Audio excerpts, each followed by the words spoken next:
ሁለተኛው እህት ያነሱት ከዲያስፖራ ጋር የሚያያዘው ለምሳሌ በቴሌኮም ሴክተር ስቶክ ሲሸጥ ሼር ሲሸጥ ተፈቅዷል ለዲያስፖራዎችም እንዲገዙ። ምን ያክል ለተሳተፉ እርግጠኛ አይደለሁም።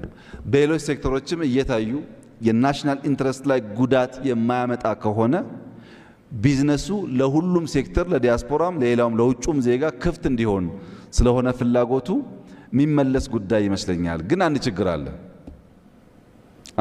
አለ። በኢኮኖሚ ውስጥ ያለው አጠቃላይ ሀብት ይታወቃል።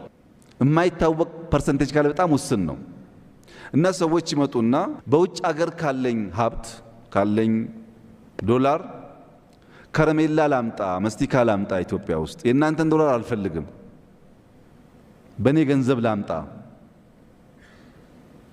ይላሉ።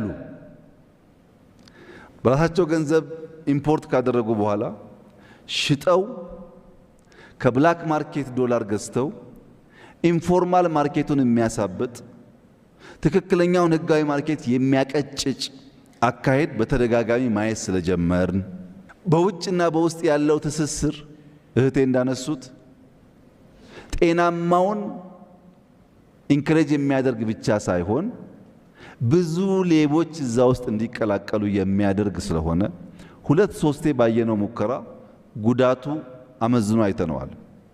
ጉዳት አልቦ እንኳን ባይሆን ቀንሶ የዲያስፖራን ሀብት በሀገሩ እንዲያፈስ የሚያስችል ማንኛውም እድል ካለ ግን መጠቀም ነው የምንፈልገው።